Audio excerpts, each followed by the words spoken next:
Assalamualaikum warahmatullahi wabarakatuh. Oke, saya melanjutkan untuk teori fisika farmasi, yaitu membahas tentang suspensi atau dispersi kasar. Nah, suspensi adalah sediaan yang mengandung bahan obat padat dalam bentuk halus dan tidak larut, terdispersi dalam cairan pembawa. Nah, dalam sediaan ini terdapat dua fase. Yang pertama adalah fase dispers, yaitu bahan yang didistribusikan, dan fase pendispersi atau medium dispersi, yaitu pembawanya. Nah, partikel dari fase terdisperse biasanya berupa bahan padat yang tidak larut dalam medium disperse atau pada suspensi. Nah, macam suspensi yang tersedia di perdagangan, yang pertama ada sediaan suspensi cair siap pakai. Nah, yaitu bentuk sediaan siap pakai. Obat telah disebarkan dalam cairan pembawa dengan atau tanpa stabilizer ataupun stabil dan bahan tambahan farmaseutik lainnya. Nah, sediaan suspensi serbuk kering atau dry powder yaitu untuk disuspensikan terlebih dahulu dalam cairan pembawa jika akan digunakan. Nah, jadi macam-macam suspensi yang tersedia itu ada dua ya tadi ya, suspensi cair serta suspensi bentuk serbuk kering. Nah, beberapa alasan pembuatan suspensi di sini ya. Yang pertama, obat-obat tertentu. Nah, untuk obat-obat tertentu tidak stabil secara kimia bila ada dalam larutan, tetapi stabil bila disuspensikan. Nah, jadi misalnya obat-obat yang dalam bentuk larutan itu ternyata tidak stabil secara kimia, jadi bisa dibuat dalam bentuk sediaan suspensi. Kemudian yang kedua, mudahnya menelan cairan dan keluasan dalam pemberian dosis. Kemudian yang ketiga, mudah diatur penyesuaian dosisnya untuk anak-anak, yaitu bersifat fleksibel. Kemudian mudah diberikan pada anak-anak serta aman. Nah, kerugian dari obat yang mempunyai rasa yang tidak enak atau pahit bila diberikan dalam bentuk larutan akan tetapi tidak terasa jika diberikan sebagai partikel yang tidak larut dalam suspensi. Nah, sebagai contoh, bentuk ester dari obat kloramfenikol yaitu kloramfenikol palmitat. Nah, ini kloramfenikol palmitat oral suspensi. Nah, ini bisa dilihat di USP. Nah, kloramfenikol palmitat ini biasanya berasa pahit gitu ya. Nah, jika dibuat larutan, jadi bisa diatasi dengan pembuatan dalam bentuk sediaan suspensi. Nah, ini merupakan sifat-sifat yang diinginkan pada sediaan suspensi. Yang pertama yaitu mengendap secara lambat dan harus homogen, dan homogen lagi apabila dilakukan dengan penggojokan atau pengadukan. Kemudian yang kedua, ukuran partikel dari suspensoid tetap cukup konstan selama penyimpanan. Kemudian harus mudah dituang dari wadah dengan cepat dan masih homogen. Nah, kemudian bagaimana suspensi yang baik atau stabil gitu ya. Nah, yang pertama, fase padat mengendap secara lambat, tidak membentuk kek atau endapan partikel keras di bagian bawah wadah, cepat terdispersi kembali dengan penggojokan atau pengadukan ringan, kemudian mudah dituang dari wadahnya. Nah, ini merupakan penggunaan sediaan suspensi. Yang pertama peroral, contoh ada trisulfa suspensi, kloramfenikol suspensi. Kemudian ada intramuskular injeksi. Nah, ini contohnya penicillin G suspensi for injection. Nah, kemudian ada perektal, contohnya paranitrosulfatiazol suspensi. Kemudian ada tetes mata, contoh hidrokortison asetat suspensi, albusid suspensi. Dan ada untuk pemakaian luar, ini topikal pada kulit, contoh ada Lotion Kummerveldi serta Calamine lotion atau Caladin lotion. Nah, sistem suspensi tadi ada dua ya, deflokulasi dan flokulasi. Nah, deflokulasi itu merupakan partikel terpisah satu sama lain, kecepatan pengendapan lambat, endapan terbentuk lambat, kemudian terbentuk kek, wujud suspensi tetapi menyenangkan. Nah ya, supernatannya berkabut meski sudah nampak endapan. Nah, sedangkan sistem flokulasi pada suspensi itu merupakan partikel membentuk agregat yang longgar, kecepatan pengendapan cepat, endapan terbentuk cepat, tidak terbentuk kek, wujud suspensi kurang menyenangkan, dan supernatan jernih. Ini merupakan faktor yang mempengaruhi kecepatan pengendapan partikel. Yang pertama adalah ukuran partikel. Nah, apabila partikel kecil, maka laju sedimentasi juga akan kecil. Nah, apabila viskositas atau kekentalannya besar, laju sedimentasi juga akan kecil. Nah, pengatasannya dengan Cara seperti apa? Yaitu dengan mengurangi dan atau menaikkan viskositas medium dispersi agar menurunkan kecepatan pengendapan partikel. Nah, kemudian selanjutnya sifat-sifat fisik fase terdispers dan medium dispersi pada suspensi. Nah, fase terdispers yang pertama yaitu diameter partikel berkisar 1 sampai 50 mikron. Kemudian pengurangan ukuran partikel menghasilkan laju pengendapan yang lambat dan lebih seragam. Kemudian penggumpalan partikel atau flock atau floccula. Kemudian fase medium dispersi yaitu zat pensuspensi untuk mengentalkan medium dispersi dan membantu tersuspensinya suspensoid. Nah, ini merupakan macam-macam dari suspending agent. Nah, suspending agent itu merupakan agent pensuspensi. Nah, agent yang dapat menstabilkan suspensi gitu ya. Nah, di sini ada akasia konsentrasi 2-5%, ada karbomer dengan konsentrasi 0,5-5%, ada CMC dengan konsentrasi 0,5-1,5%, ada kolloidal silikon dioksida dengan konsentrasi 1,5-3,5%, ada metil selulose itu 0,5-5%, tragakan dengan konsentrasi 0,5-2%, bentonit 2-5% dan vigum 1-2%. Nah, ini merupakan metode pembuatan suspensi. Yang pertama ada metode dispersi, yaitu dengan cara dibuat dengan mendispersikan serbuk yang terbagi halus dalam vehikel atau cairan pembawa dengan cara menambahkan serbuk bahan obat ke dalam mucilago yang telah terbentuk kemudian baru diencerkan. Nah, kemudian jika obat bersifat hidropop, maka harus ditambah bahan pembasah atau wetting agent 10% dari bahan yang akan disuspensikan. Contohnya gliserin, alkohol, bahan-bahan surfaktan yaitu seperti twin atau span. Nah, kemudian ada metode presipitasi.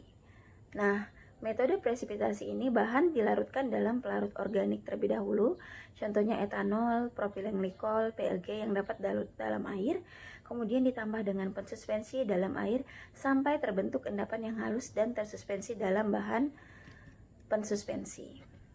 Nah, ini merupakan evaluasi dari suspensi. Sediaan suspensi meliputi yang pertama ada parameter sedimentasi. Nah, yang diukur yaitu berupa volume sedimentasi atau F serta derajat flokulasi atau beta. Kemudian ada redispersibilitas, kemudian pengukuran rheologi, pengukuran viskositas, pengukuran zeta, potensial, sentrifugasi, mudah tidaknya dituang, kemudian pengukuran pH, pengukuran densitas, uji organoleptis, homogenitas, disolusi, proteksi, efikasi atau keamanan bahan pengawet, kemudian efektivitas dari bahan pengawet dan lain-lain. Nah, ini merupakan parameter sedimentasi. Yang pertama yaitu pengukuran volume sedimentasi. Nah, jadi suspensi yang kita buat itu dimasukkan ke dalam tabung reaksi misalnya gitu ya. Kemudian nanti dilakukan pengukuran volume sedimentasinya, didiamkan terlebih dahulu. Nah, di sini tampak ada 3 lapisan. Lapisan atas itu merupakan bagian yang jernih, lapisan kedua itu merupakan variable composition, dan lapisan ketiga adalah merupakan sedimen atau endapannya. Nah, di sini dilakukan pengukuran dengan cara menggunakan rumus F sama dengan VU per fenol. Nah, VU itu merupakan volume akhir. Nah, F tadi adalah volume sedimentasi ya. Nah, VU per fenol, VU itu adalah volume air dan fenol itu adalah merupakan volume awal. Nah, jadi volume awal itu adalah volume suspensi yang dimasukkan ke dalam tabung reaksi itu berjumlah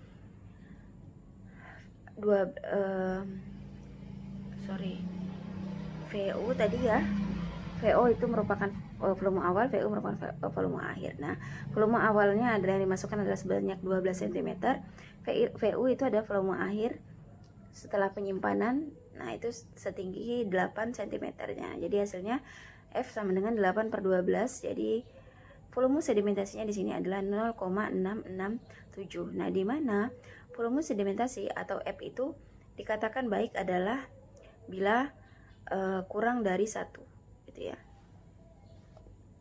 atau tidak lebih atau sama dengan 1. Nah, ini kemudian selanjutnya adalah uji redispersibilitas. Ini itu dilakukan untuk mengetahui mudah tidaknya suspensi terdispersi kembali. Nah, di mana Stanko dan Dike ini merupakan peneliti pertama yang melakukan uji ini. Semakin cepat waktu untuk terdispersi kembali semakin baik. Jadi semakin cepat waktunya, maka fase terdispersi akan kembali itu akan semakin baik, gitu ya. Nah, caranya yaitu suspensi dimasukkan ke dalam wadah atau tabung, kemudian diletakkan pada alat uji, diputar pada putaran 360 derajat pada kecepatan 20 radius per menit sampai semua endapan suspensi terdispersi kembali. Nah, catat waktu yang diperlukan untuk semua endapan terdispersi kembali. Nah, selanjutnya ada pengukuran reologi. Nah, di sini setiap suspensi itu mempunyai sifat reologi atau aliran. Ada yang mempunyai sifat alir plastik, pseudoplastik, dilatan, tiksotropi, dan lain-lain. Nah, ini udah dibahas ya oleh Ibu Dian. Nah, karakteristik reologi dari suatu suspensi farmasi dapat merupakan faktor penentu yang penting dalam mengoptimasi stabilitas fisik sistem suspensi tersebut. Yang menurut Voigt, buku Voigt tahun 1984. Nah, kemudian pengukuran viskositas. Nah, di teori praktikum fisika farmasi juga sudah dibahas ya tentang pengukuran viskositas dari suatu suspensi larutan, gitu ya.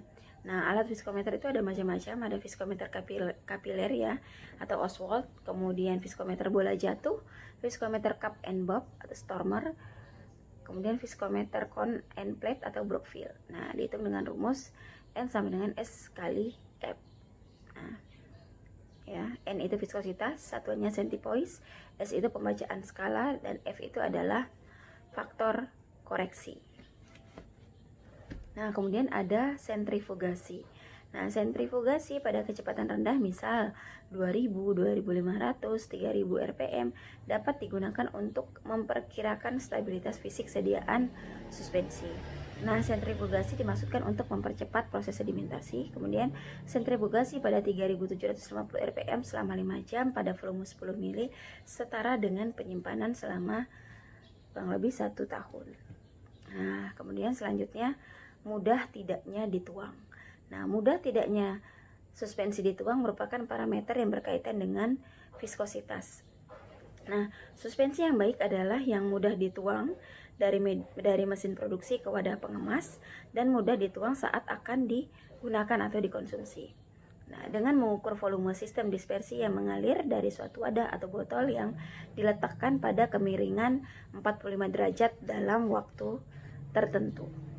Nah, ini merupakan evaluasi mudah tidaknya dituangnya. Misal volume 20 ml, kemudian kita uji waktu mengalir, dapat dituang. Contoh asumsinya misalnya 0 sampai 4 detik itu sangat mudah dituang, 4,1 sampai 12 detik itu mudah dituang, 12,1 sampai 20 detik agak sukar dituang, 21,1 sampai 40 detik sukar dituang, dan 40 detik itu sangat sukar dituang.